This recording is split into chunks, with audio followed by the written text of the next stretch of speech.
Well, first of all, when you're hearing objections, that's really more empathy. You can't jump in. You can't disagree.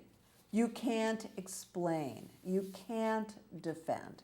So you may be somebody who's very logical and analytical, what we would call the upper left brain from Herman Brain Dominance Map. And Fred, if you have a moment to put that up, I think people would really love it if you could. So upper left brain, logical and analytical.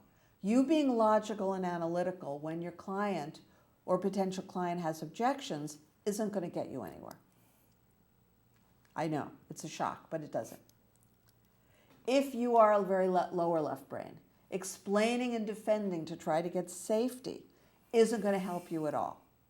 It's just going to feel to them as if you're not listening. That's the problem with both of those. You're not listening, they're telling you they have a problem. They want you to hear them.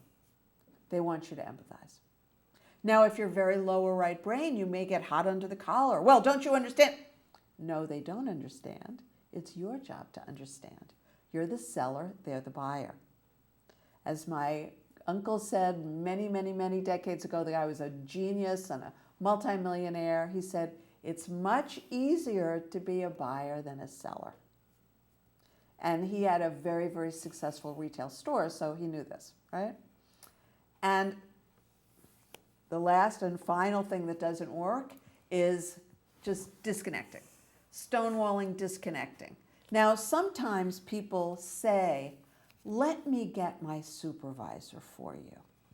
Probably my supervisor will be able to help you in ways that I can't. Now, that's empathy, and that's really helpful, and that's part of rapport. However, I've had someone hang up on me when I was calling about some, I don't know, phone or tech thing. I have had people say, I'll get my supervisor. Now, you may have been saying to them 10 minutes earlier, get me a supervisor, please.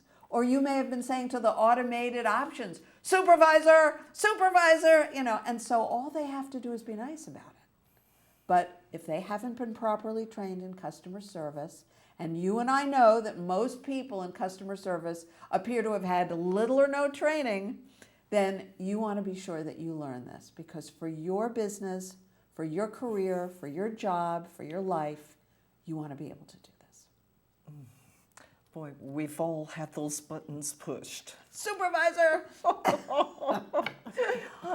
I just did that this week with somebody. Yeah.